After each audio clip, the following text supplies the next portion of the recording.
Hi guys. It's not morning anymore. I had tried to get on here before it got too late, but grocery pickup had to be done and, all that good stuff. So, uh, I jumped on here as fast as I could. Give you guys just a little bit of time to jump on. But after we did that live yesterday, I had a whole lot of people that were messaged me, left comments, and things like that. So I just had another little thing that kind of rolls right along with it. And I don't know, it comes from my experiences way back when I was first getting started back in, gosh, what did I say, 2005. So, hi, Paula. Um, I spent probably 5 years with that jewelry company, and I didn't really do anything with it. So we didn't have social media. We didn't have, all that stuff to kind of help us out. So, hi, Joshua. But way back then, they used to tell us, go talk to more people. We were seriously out there, stalking people in the grocery line, kids in our buggy and trying to start up a conversation in the grocery line. Or we were out at Costco or the bank or whatever else, and we were out there going, hoping we could, stir up a conversation because that was our only way to meet people. And we had this thing where we could take, 5 business cards and you had to go out and we'd go to makeup stores or whatever else. And we had those 5 business cards and it was almost a rule. You couldn't go home until you struck up 5 conversations and actually handed out those business cards. And that didn't count, leaving them at a register or a doctor's office or, wherever, a bulletin board where you think they're going to get picked up. We actually had to start up conversations and give out that business card. So when social media came along, it was a whole new world for us. And we didn't really know all of what we were doing. But I can remember, we had our emails, a little bit of Facebook, and not everybody was on Facebook yet. And so this was probably 2014 maybe. Because I know I got more into social media when we got here, not so much when we were everywhere else.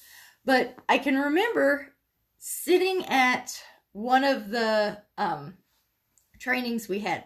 And I remember sitting there. My sister was next to me. So she was right under me in the company. So I can remember we went to one of these trainings and the ladies are up on stage and they're telling you, how to carry on a conversation with a potential and things like that. And I remember leaning over to my sister and saying, "Oh, let's see him do that with 2 kids crying in the buggy, when you're going through the grocery store." And I can remember being really, well, now I can say I was probably really jealous, but I can remember being really, really defensive because my business wasn't doing anything. And I used my kids for an excuse. I did. It was like, I can't carry on a conversation with somebody in the grocery store because my kids are grabbing my attention. One of them's going to start crying and one of them is trying to get my attention. One's grabbing this and one's grabbing that. And it was just like, it was something that I was really jealous of everybody else simply because I thought that was the reason I couldn't do it. That was the reason I couldn't do this or couldn't do that. And when you come right down to it, I was using my kids as an excuse. And now in today's world, my kids are what gets me out. Because if I didn't have my kids, I would just stay here in the house. But my kids are the ones that get me out to birthday parties. They get me out to go to all sorts of different places. And, one of my regrets is that I use them as an excuse. And the thing is, yeah, it's hard when you have little ones. But nowadays, I see those women that get on. They've got newborns. They've got, you know, they're out there. They're doing videos with, you know, kids running under their feet and stuff like that. And now I realize that there's more people out there like that that have kids that are trying to make these businesses work, and they need to see other people like that. So what we were making excuses for back in the day now is what is so relatable to other people. So it's okay to have your kids yelling, screaming in the background. It's okay to turn and, guys, be quiet for just a second. Mommy's on the live.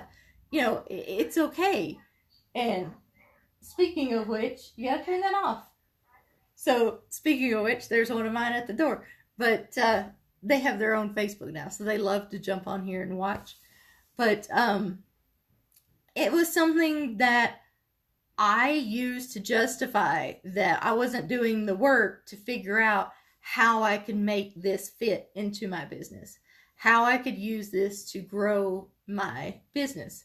And now I realize that there's people out there that need to hear that we struggled. We had a hard time getting to a certain point. We had a hard time. We were scared to have our kids on. My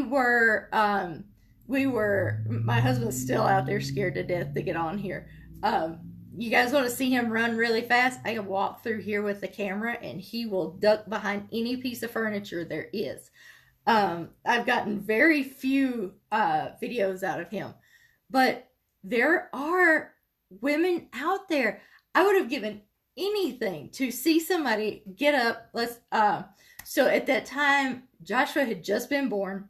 He and Jennifer was about 3, because they're about 21 months apart. So they would have been about 1 and 3. Joshua would have been strapped to me when I was going through the grocery store because he was colicky and everything else.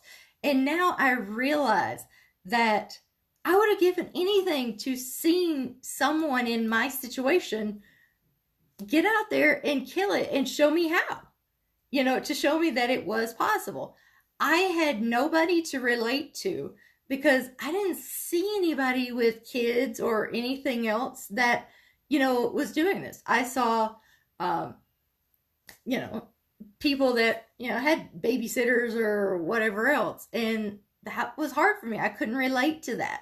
So nowadays, the things that you think are your excuses or your justifications or your legitimate reasons, maybe it's a sickness, your health, or whatever else, people need to see that. People relate to that because there are more people out there that are going, geez, I got all this crap going on, and you know, I got to figure out how to make this work. People don't need to see me so distracted and everything else and all this. Well, I can remember, I have no clue who told me this, but I do remember one of my leaders at some point said, nobody needs to see how perfect you are. Because if you come out there and you're perfect and you're put together and everything else, you're not going to be relatable. Because people are going to look at you and go, yeah, I can't do that. I don't look like her. I don't sound like her. I haven't read all the books she has. I haven't, you know, all those things. So you come out here and, exactly, Carol. I love that having your grandbabies on. Mine, I used to get up and when we recorded videos for our teams and stuff like that, I could say, hello, ladies, or good morning, ladies. And my Joshua would come running and jump up in my lap. He loved it. He told them all about hot dogs and how he liked to have ketchup on his hot dogs and only ketchup. And he loved to see the ladies come back and comment to him. So, yeah, I'm going to run out of time really quick. But yeah, we got to be relatable to everybody else out there. Have your kids in there, you know, show off your real life. You don't have to look so put together and professional and perfect and everything else. People need to see the real you, and because that's relatable and that's going to show them that they can do what we're all doing. So I'm going to hop off here because I just heard somebody yell, Mommy! So my real life's got to take over and I got to go in there and see what's going on.